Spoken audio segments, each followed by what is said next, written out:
la parte dramática y también la historia. Poco tiempo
necesitaba que yo hiciera, como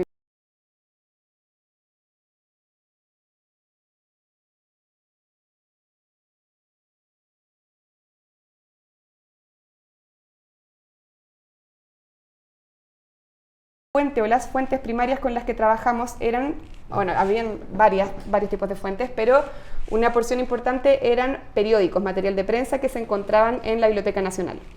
Y uno de esos periódicos era Democracia,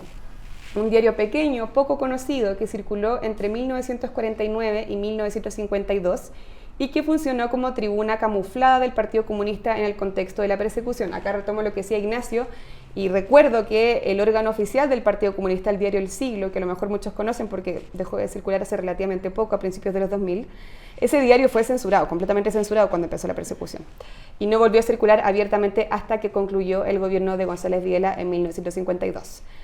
Entonces, mientras trabajaba con el profesor Rojas, muchas veces me tocó ir a la Biblioteca Nacional a buscar en las páginas de Democracia noticias sobre distintos hitos o eventos que él estaba investigando, eventos que en general eran de carácter estrictamente social o político. Estoy pensando en paros, movilizaciones de trabajadores, elecciones también, etc. Pero en la medida que yo buscaba estas noticias me empecé a encontrar con que en este periódico, este pequeño periódico, daba espacio, y bastante espacio, a noticias o comentarios relacionados con las actividades culturales de los miembros del Partido Comunista. Actividades que se vinculaban a la literatura, el teatro y también a la plástica, campo en el que destacaban sobre todo esos 4 nombres que ya anticipaba Ignacio: José Venturelli, Julio Escames, Carlos Hermosilla Álvarez y Pedro Lobos. Acá yo quiero detenerme a hacer la siguiente observación, que fue la observación que yo hice en el momento en el que me encontré con este material. Estamos hablando de un periódico de pocas páginas, a veces no más de 5, que se publicaba y circulaba en condiciones precarias y, por cierto, riesgosas, porque la amenaza de la censura siempre estuvo ahí. Y nos encontramos con que a veces una página entera de este periódico, que me parece que era la página 3 porque era como siempre la misma, está dedicada a comentar exposiciones, libros u obras de teatro. O más aún, está dedicada a reflexionar sobre el sentido del arte, sobre lo que el arte debe hacer y lo que no debe hacer. Esto me hizo pensar a mí en que tal vez toda esta actividad cultural no era una cosa anecdótica, sino que se trataba de un fenómeno que revestía cierta importancia, al menos para los miembros del Partido Comunista, y por lo tanto pensé también en que a lo mejor este era un tema que valía la pena investigar.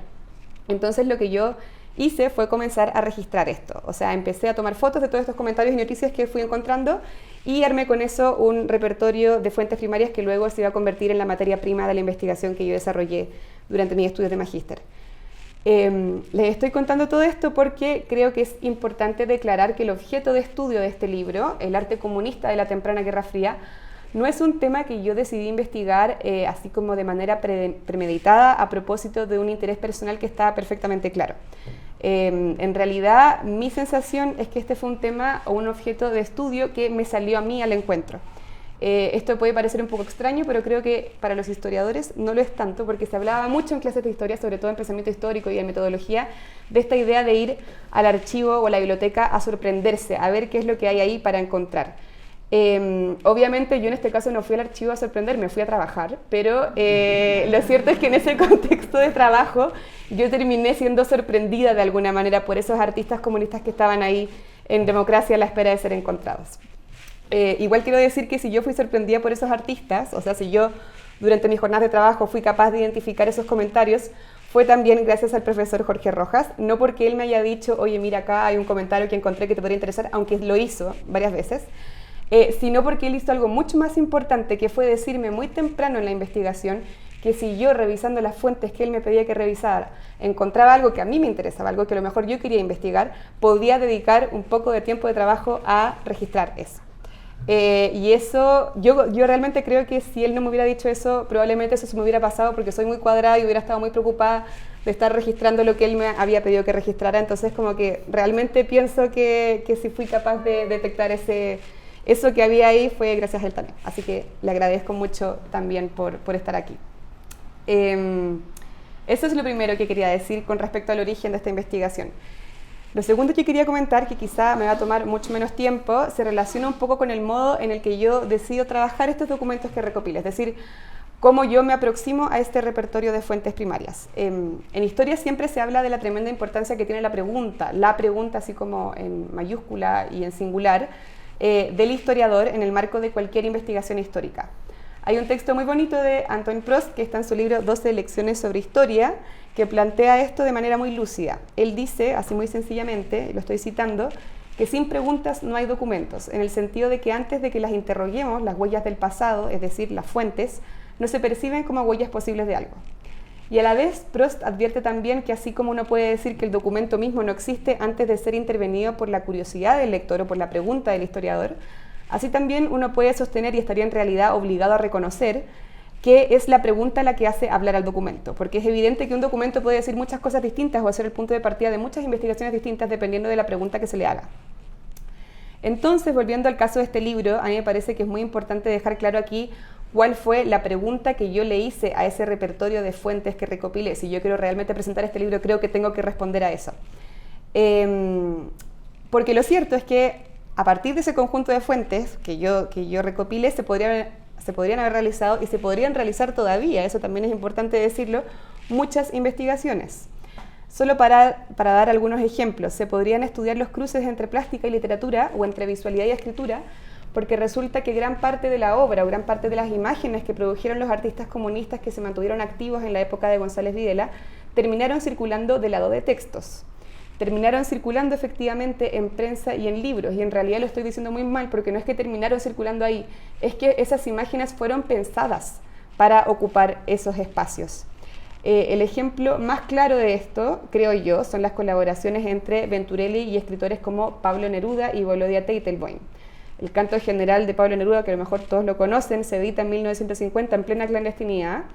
Incorpora una serie muy conocida de ilustraciones de Venturelli, una de las cuales de hecho se ocupa en la portada de este libro. Y la novela Hijo del Salitre de Teitelbaum, que es menos conocida, que se edita en 1952 y que por cierto fue presentada en las plataformas del Partido Comunista como la primera gran expresión del realismo socialista en Chile. Esa fue la envergadura que tuvo. También incluyó ilustraciones de Venturelli. Así que ahí definitivamente hay un problema muy interesante que se podría investigar, y también hay muchos otros. Por ejemplo, se podrían investigar los temas que asoman en las obras de los artistas del PC. Yo me introduzco un poco en esto en el último capítulo de mi libro, pero la verdad es que hay mucho más que se puede decir al respecto. Hay muchas obras, por ejemplo, que invocan el motivo de la maternidad, que se titula Maternidad, y yo creo que ahí definitivamente hay una genealogía que se puede rastrar, una iconografía que se puede hacer. Pero bueno, esos no fueron realmente los temas que yo quise investigar, porque en realidad la pregunta que yo quise hacerle a mis fuentes no interrogaba precisamente por las obras, sino más bien por el modo en el que los comunistas chilenos entendían el arte, y más precisamente la plástica. Eso era en definitiva lo que a mí me interesaba entender. Y entonces, lo que yo hago en esta investigación es arrojar luz no solo sobre una secuencia de imágenes, sino también y principalmente sobre una serie de discursos del arte. Es decir, pesquiso no solo la obra y las trayectorias de los artistas visuales que mencioné, Venturelli, Escames, Hermosilla y Lobos, sino también y sobre todo las reflexiones, debates y críticas de arte que circularon en las plataformas del PC entre el 48 y el 52. Muchas de las cuales aludían en todo caso a esas obras, así que el diálogo con las obras está, pero el foco está en los discursos. Yo ahora pienso sobre esto y creo que si yo me incliné a hacer esto, si yo decidí poner más atención a los discursos que a las imágenes, fue porque mi primera carrera, la licenciatura en Historia, no me preparó realmente para leer imágenes o para pensar las imágenes en toda su potencia. Eso es algo que yo aprendí a hacer un poco después en estética y en historia del arte en el magíster. Pero historia sí me preparó, y creo que me preparó muy bien para analizar fuentes escritas. Ese era el foco, por lo menos en la católica de historia. Entonces yo como historiadora, y aquí lo que estoy tratando de hacer también es ser honesta con respecto a la inscripción disciplinar de este libro, yo como historiadora hice eso, me enfoqué en eso, hice lo que yo sentía que podía hacer bien. Y esto lo señalo porque creo que es importante que sepan lo que hay aquí. Aquí hay sobre todo análisis de discurso, y también creo que es importante, inversamente, que sepan qué es lo que queda por hacer. Quedan muchas cosas por hacer, desde luego, pero sin duda una importante sería esa, detenerse a mirar esas imágenes. Eso era lo segundo que quería decir con respecto a este libro. Y por último, quiero hacer un tercer comentario, una tercera observación,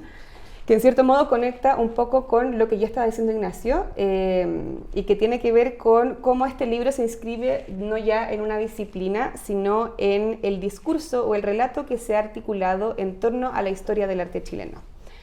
¿Cuál es el lugar que ocupa o que podría ocupar el relato de este libro en ese relato más amplio? Acá lo primero que hay que advertir, Ignacio ya lo hizo, es que los artistas que yo estudio en este libro, e incluso más allá de los artistas, el tipo de arte que yo estudio en este libro, no ha recibido mucha atención de parte de los investigadores. Esto es algo que yo descubrí con bastante preocupación cuando estaba haciendo el estado del arte o el estado de la cuestión de mi investigación, que justamente cuando uno recopila todo el material de qué se ha dicho sobre este tema. Ni desde la historia, ni desde la historia del arte, ha habido mucho interés en pensar en qué estaban haciendo estos artistas, ni en el contexto que yo investigo en este libro, que es la temprana Guerra Fría, ni en cualquier otro contexto histórico realmente. Del lado de la historia a secas, es bien curioso porque lo cierto es que se ha escrito bastante sobre la historia del Partido Comunista en los últimos años. Uno podría incluso decir que la historia del Partido Comunista es un tema más o menos popular en el panorama de la historiografía local, o lo era hace un par de años. Yo ahí quizá no estoy tan actualizada, pero por lo menos hace un par de años lo era. El 2012, de hecho, el historiador Sergio Grez declaraba que ya no tenía validez el diagnóstico que había hecho Jorge Rojas varios años antes, hacia fines de los 90, cuando constataba la escasez de reflexiones académicas sobre la historia del fenómeno comunista en Chile. O sea, ya hace 10 años, más de 10 años, se podía decir que había una cantidad contundente de estudios sobre el comunismo en Chile. Sin embargo, por algún motivo, estos estudios no se han aproximado o no han puesto mucha atención sobre las actividades artísticas y culturales del PC. Yo creo que ahí la única excepción que se puede hacer es el caso de las brigadas Ramona Parra, que surgen mucho después de la época que yo investigo, y pienso sobre todo en un texto de Carolina Olmedo que fue publicado en el libro El siglo de los comunistas chilenos, editado por Olga Ulianova, Manuel Loyola y Rolando Álvarez, que habla de la exposición retrospectiva que realizaron las brigadas Ramona Parra en el MAC el 71. Pero dejando ese caso de lado, si uno mira la infinidad de estudios que se han hecho sobre el comunismo en Chile, se va a encontrar con que el foco de esos estudios está puesto en general en fenómenos estrictamente políticos y sobre todo sociales. No hay mucho interés en pensar las prácticas artísticas del PC, y eso es llamativo porque sabemos que al Partido Comunista no le faltaron artistas en sus filas. Esa es la situación del lado de la historia. Y luego está el campo de la historia del arte y los estudios visuales. Y ahí nos encontramos con que tampoco se ha escrito o se ha dicho mucho sobre los artistas que estudia este libro. Hay, por cierto, monografías, biografías y catálogos muy valiosos de la obra de Venturelli y Hermosilla, sobre todo de ellos dos, pero es difícil encontrar investigaciones que elaboren lecturas críticas en torno a la obra de estos artistas o que sitúen sus trayectorias en el marco de movimientos plásticos más amplios o en la órbita de la propia cultura comunista, que es lo que trato de hacer yo. Lo que sí hay, diría yo, son algunos textos que rozan el itinerario de estos artistas, y digo rozan porque en realidad ninguno de los textos en los que estoy pensando se propone estudiar a estos artistas. Lo que sucede más bien es que estos artistas aparecen ahí mencionados, pero de manera más o menos tangencial o incidental. De este repertorio de bibliografía, yo creo que el autor más importante que hay que rescatar es justo Pastor Mellado, porque Mellado es uno de los pocos autores que ha planteado, o al menos insinuado, que estos artistas que estudio yo fueron exponentes de un movimiento, o más bien de una sensibilidad plástica común.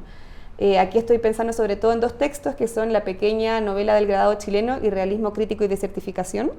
donde Mellado asocia a Venturelli, a Escames y a Hermosilla a una pulsión o una política artística, dice él a veces, que reproducía la literalidad del discurso muralista, una política, y acá cito, ilustrativa de la cosmovisión política del nerudismo, o que persistía en la tarea de poner en escena el discurso de la historia, entendido no solo como el relato de la interpretación marxista, sino justamente como una complexión discursiva garantizada míticamente por la poesía, y en particular por la poesía de Pablo Neruda. Ahora bien, dejando de lado a Mellado, nadie más se ha detenido a analizar esta política artística. Incluso en el caso de Mellado, yo creo que es difícil decir que haya un análisis acabado de esta política, porque Mellado identifica muy lúcidamente esta pulsión a sensibilidad plástica, pero realmente no se mete a desentrañarla porque ese no es su tema. De hecho, en los textos que yo cito, la pequeña novela del grabado y realismo crítico de certificación, Mellado está hablando por un lado de la historia del grabado en Chile y por otro lado de Balmes, no está hablando de estos artistas. Entonces la pregunta que yo me planteo es ¿por qué? ¿Por qué a nadie le ha interesado estudiar a estos artistas o lo que estos artistas representan? Y yo siento que el motivo de ello es que el discurso de la historia del arte hasta ahora y el discurso de la crítica de arte hasta ahora y realmente no se me ocurre una mejor palabra, pero han despreciado como insistentemente esta política artística ilustrativa. Es muy común en el campo de la historia del arte y de la crítica de arte escuchar a artistas y autores hablar de dos formas de arte político. Acá quizá a algunos les va a sonar. Por un lado, un arte ilustrativo, representativo, literal, concientizador, panfletario, incluso estoy como reuniendo los adjetivos que se usan para describir este tipo de arte. Un arte que en definitiva subordina la imagen al contenido de un mensaje que vehicula ideologías. Y por otro lado, un arte que por el contrario se empeña en desmontar la representación, un arte experimental cuya política se pone a trabajar de manera más silenciosa o más sutil. Se habla mucho de esta división y mi impresión es que la primera de estas tendencias, la política artística ilustrativa, siempre queda en el polo negativo de la ecuación, es decir, siempre se percibe como algo poco interesante, poco reflexivo, algo anticuado, algo demasiado simple, demasiado pedagógico, a pesar de que sabemos que el arte experimental puede perfectamente incurrir en la misma lógica pedagógica. Pero en fin, lo cierto es que a nadie le interesa, nadie quiere asociarse con el arte político ilustrativo.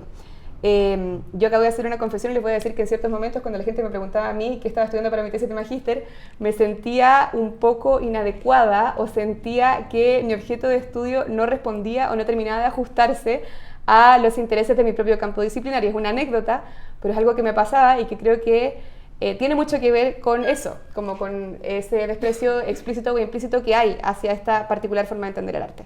Entonces, en ese escenario, en ese panorama, yo quisiera darle una vuelta a la lectura, si es que acaso existe una, que se ha realizado en torno a las prácticas de los artistas que yo estudio. Esto no significa que el objetivo de este libro, y esto me importa mucho decirlo, esto no significa que el objetivo de este libro sea hacer una defensa o una apología de esos artistas o de la fórmula artística que ellos ratificaban en mi contexto de estudio. Es decir, yo con este libro no pretendo demostrar que las prácticas de estos artistas son mejores que otras, y menos aún pretendo demostrar que la política que conduce este tipo de arte es más eficaz que aquella que conducen otras formas del arte político. Simplemente me interesa mostrar que aquí hay algo más de lo que se ha querido pensar hasta ahora.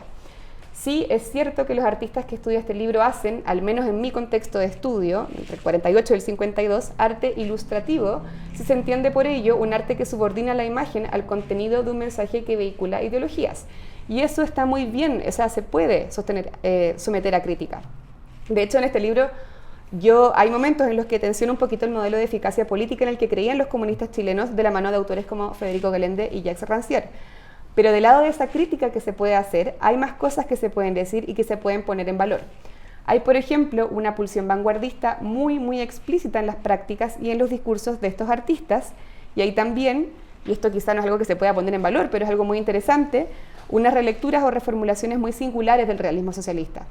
Que de nuevo puede ser el realismo socialista ese tipo de arte que uno dice que fome, que poco sofisticado, que aburrido, pero cualquiera que haya leído un libro que a mí me gusta mucho, que es Obra de arte total Stalin, de Boris Groys, sabe que el realismo socialista, en realidad, con todo lo reprochable que tiene, es una doctrina muy fascinante y muy sofisticada intelectualmente, o ideológicamente, diría. Entonces, para ir cerrando esta presentación, quiero insistir en lo siguiente. El objetivo de este libro no es desplazar el arte de los artistas comunistas de la temprana Guerra Fría, este arte político que algunos podrían denominar ilustrativo, hacia el polo positivo de la ecuación y dejar el arte experimental en el polo negativo. En lugar de eso, yo tal vez quisiera dejar de pensar tanto en esta oposición. No porque crea que esta oposición esté mal planteada, porque es verdad que existen estas dos tradiciones del arte político,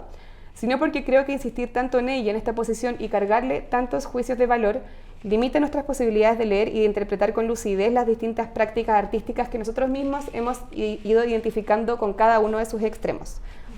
Digo esto porque escribiendo este libro me di cuenta que estas dos políticas artísticas también pueden tener puntos de encuentro. Para demostrar esto, simplemente me gustaría remitirme a un apartado de este libro en el que yo analizo cómo las prácticas de los artistas que yo estudio informan de un interés por quebrantar el dominio cerrado de los intramuros del arte en una lógica típicamente vanguardista. Yo aquí advierto que la mayor parte del trabajo de Venturelli, Hermosilla, Lobos y Escames se hizo conocido a través de medios alternativos a los propios de la institucionalidad artística, como por ejemplo libros, prensa, revistas, caravanas a sindicatos y exhibiciones efímeras que se organizaban para defender distintas consignas políticas. En esta misma línea advierto también que la propia naturaleza de los medios predilectos de estos artistas, esto ya lo anticipaba Ignacio, que eran grabados y murales, habilitaba una forma de exposición y de recepción de las obras que oponía cierta resistencia al formato regulado del museo, el salón o la galería. Y ahí digo, el álbum de grabados, por ejemplo, al igual que ciertos dispositivos del arte chileno contemporáneo, diagramaba un gesto móvil que desbordaba el circuito prediseñado de consumo artístico, y acá abro comillas, un gesto que ejercía su independencia y libertad de movimiento al poner a circular imágenes según redes de destinatarios cuyos lugares y posiciones no coincidían necesariamente con las señalizaciones oficiales del mapa artístico de los museos y de las galerías. Esto último que yo dije que estaba entre comillas es una cita de Nelly Richard. Obviamente Nelly Richard aquí no está hablando de los artistas que yo estudio en este libro, está hablando de los envíos postales del Grupo Escuela de Santiago, compuesto por Eugenio Dittborn, Juan Dávila, Arturo Duclos y Gonzalo Díaz, que de hecho esos envíos están aquí en el archivo del puesto para que vean que todo puede conectarse. Ella, Nelly Richard, está hablando de eso y sin embargo yo aquí me tomo la libertad de citarla simplemente porque me impresionó lo bien que se ajustaba esta descripción o lo aptas que eran estas palabras para describir las prácticas que yo estaba estudiando, que habían tenido lugar 50 años antes de la constitución del Grupo Escuela de Santiago. Yo obviamente no quiero decir con esto que Dittborn o Díaz le copiaron a los artistas comunistas de la temprana Guerra Fría, porque estoy segura que ni Dittborn ni Díaz tienen noticia de lo que estaban haciendo estos artistas en esa época. Yo simplemente lo que quise hacer con esto fue demostrar cómo ahí donde uno ve pura diferencia hay puntos de encuentro. Hay, por así decirlo, una comunidad de intereses. Dicho de otra manera, rescaté esta cita con la intención de interrogar hasta qué punto los artistas que estudia este libro, que a primera vista podrían ser identificados como los defensores de una tradición artística completamente opuesta a aquella que se ratifica o instituye a través de las prácticas de los artistas que han atraído la atención de una autora como Nelly Richard, cómo esos artistas pueden en realidad anticipar algunas de esas prácticas. Muchas gracias. Pueden en realidad anticipar